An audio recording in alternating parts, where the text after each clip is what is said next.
प्रेम शिवली श्री राधा कृष्ण भगवान की जय।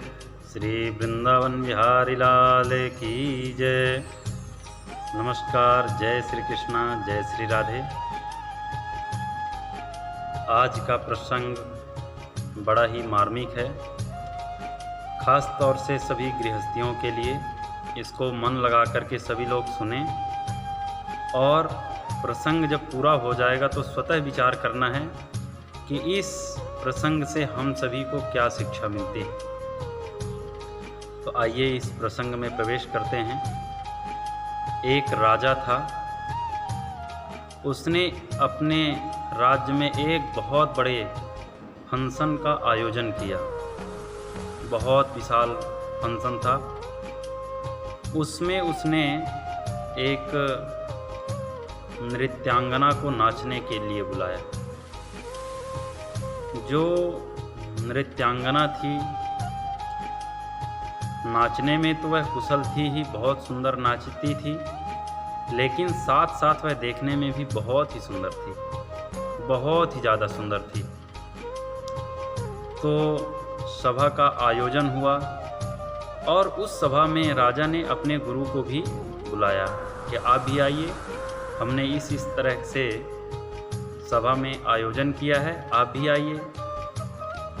राजा की बात मान करके उनके गुरुजी भी आ गए। सभा का आयोजन प्रारंभ हो गया। उस सभा में राजा बैठा था, वहीं पर गुरुजी बैठे थे, वहीं पर राजकुमार बैठा था और राजकुमारी भी बैठी थी। सभी बड़े आनंद से उस नृत्यांगना का नाच देख रहे थे। सब बड़े प्रसन्न थे। धीरे धीरे समय बीतता गया। 1 घंटा बीत गया, 2 घंटा बीत गया, 3 घंटा बीत गया।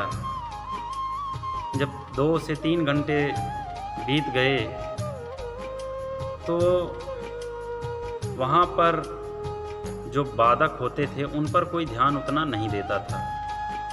सभी का ध्यान ज़्यादातर जो नृत्यांगना नाच रही थी उसी को देख रहे थे और सभी मस्त थे।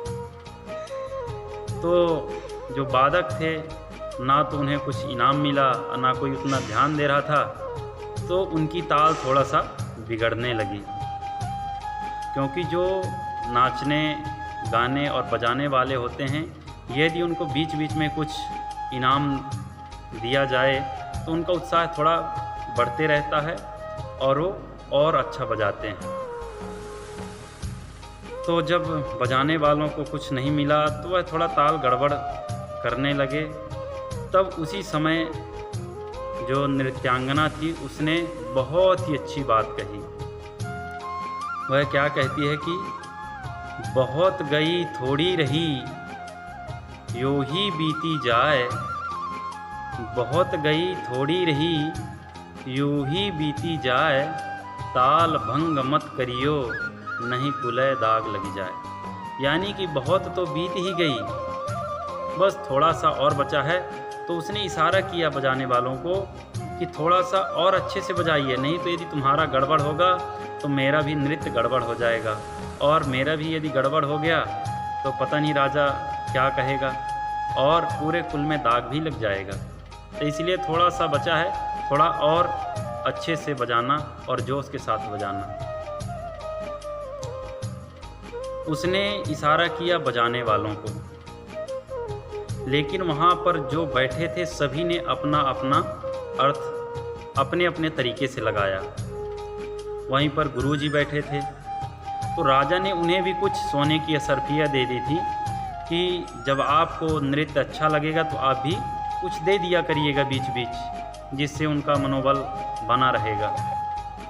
तो जब इस बात को सभी ने सुना तो सबसे पहले गुरुजी ने जितनी असरफियाँ ली थी सोने की, सब उस नृत्यांगना को दे दिया, एक ही बार में पूरा दे दिया। उसके बाद राजकुमारी थी, उसने अपना 9 लक्खा हार उतारा और उस नृत्यांगना को दे दिया।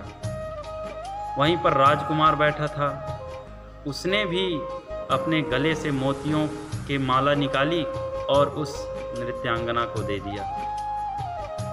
जब राजा ने देखा कि सभी ने दे दिया। तो वह उसी टाइम पर उस नृत्यांगना से कहता है, बस करो, बंद करो, क्या सबको लूट करके जाओगी? नृत्य बंद हो गया। तब राजा सबसे पहले अपने गुरुजी से पूछता है कि गुरुजी, मैंने यह असरफियाँ आपको दी थी कि यदि आपको जब ज़्यादा ही अच्छा लगेगा तो थोड़ा बहुत दे दिया करिएगा बीच बीच। आपने एक बार में ही पूरा दे दिया, इतना अच्छा आपको इसका नाचना लग गया।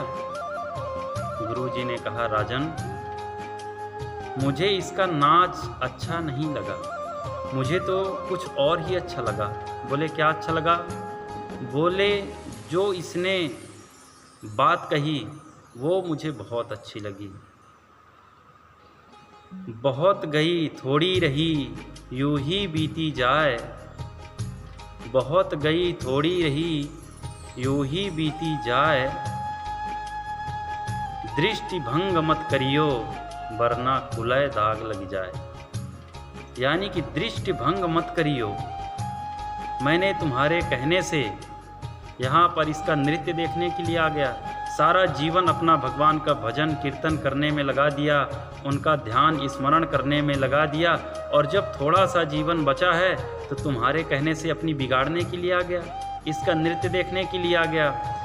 इसने मेरी आंखें खोल दी, आज से यह हमारी गुरु है, इसलिए मैंने इसको सारा धन एक ही बार में दे दिया। राजा ने कहा, इसके कहने का यह अर्थ था? गुरुजी ने कहा, हाँ। उसके बाद राजा ने राजकुमार से पूछा कि तुमने क्यों दे दिया? राजकुमार ने कहा, पिताजी, बात सीधी सी है और साफ साफ है। मैं राजा बनना चाहता हूँ, लेकिन आपको बैराग होता नहीं, आप राज्य छोड़ते नहीं हैं, और जब तक आप राज्य छोड़ोगे नहीं तो मैं राजा बनूंगा नहीं। तो आज मैंने प्रोग्राम फिक्स कर लिया था कि आज रात्रि में आपको तलवार से काट दूंगा, मार दूंगा, जान से जिंदा नहीं छोड़ूंगा। लेकिन इसका जो एक दोहा इसने बोला, उसने मेरी आंखें खोल दी और मुझे बहुत बड़ा अनर्थ करने से, पाप करने से बचा लिया। बहुत गई थोड़ी रही यूं ही बीती जाए, बहुत गई थोड़ी रही यूं ही बीती जाए, दृष्ट भंग मत करियो वरना कुलय दाग लगी जाए। यानी कि बहुत समय तो बीत ही गया है, अब राजा कितने दिन के लिए हैं? 1 साल, 2 साल, ज़्यादा से ज़्यादा 10 साल, उसके बाद तो मुझे ही राजा बनना है। तो जब मैं स्वतः ही राजा बन जाऊंगा तो किस लिए यह पाप अपने सिर पर लूं? तो इसने मुझे बहुत बड़ा पाप करने से बचा लिया, नहीं तो मुझे आपकी मृत्यु का, पितृ मृत्यु का, हत्या का पाप लगता। इसने मेरी आंखें खोल दी, इसलिए मैंने अपना मोतियों का हार इसे दे दिया। उसके बाद राजा ने राजकुमारी से पूछा कि तुमने क्यों अपना 9 लखा हार इसे दे दिया? तब राजकुमारी कहती है, पिताजी, इसने जो बात कही वह मुझे बहुत अच्छी लगी, नहीं तो आज गजब ही हो जाता। बोले, क्या गजब हो जाता? बोले, पिताजी, मैंने आज अपना एक प्रोग्राम फिक्स कर लिया था कि जब इधर फंक्शन चलते रहेगा तो रात्रि में मैं यहाँ से भाग जाऊँगी। किसके साथ? बोले, जो दरवाजे पे द्वारपाल खड़ा रहता है हिष्ट पुष्ट, उसे जब मैं देखती थी तो उसे देख करके मुझे प्रेम हो गया उससे, और हम दोनों ने आज तय कर लिया था कि आज रात्रि में भाग जाएंगे।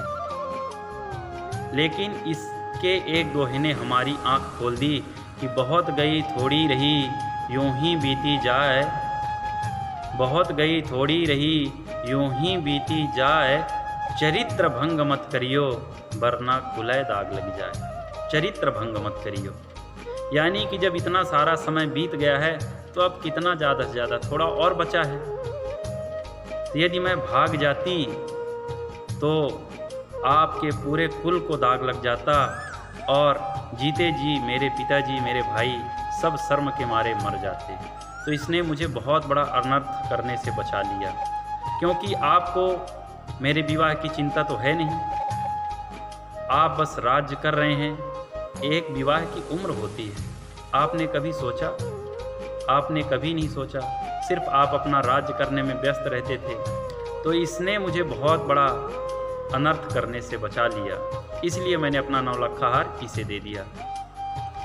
राजा की आंखें खुल गई, राजा के आंखों में आंसू आ गए और उसी समय राजा ने अपना राज्यपाठ छोड़ दिया, राजकुमार को राजा बना दिया। उसी समय सारा राजपाट सौंप दिया और अपनी पुत्री से कहा, पुत्री, वहाँ पर कई राजकुमार आए थे उस सभा में, कहा जो भी तुम्हें राजकुमार पसंद हो उसके गले में वरमाला डाल दो। राजकुमारी का विवाह हो गया, राजकुमार को राज्य मिल गया और राजा गुरु जी के साथ सब कुछ छोड़ करके भजन करने के लिए चल दिए। बोले बहुत गई थोड़ी रही, यूं ही बीती जाए। यानी कि सारा जीवन तो मैंने राज्य करने में बिता दिया, अब थोड़ा सा बचा है तो अपनी भी सुधार लें। भगवान का भजन कीर्तन करने के लिए गुरु जी के साथ चला गया। तो यह कथा हम सभी को बहुत कुछ सिखाती है। अब इस कथा का अर्थ हम सभी को अपने अपने हिसाब से लगाना है कि इससे हम सभी को क्या शिक्षा मिलती है। तो बस आज के लिए इतना ही। जय श्री कृष्णा, जय श्री राम।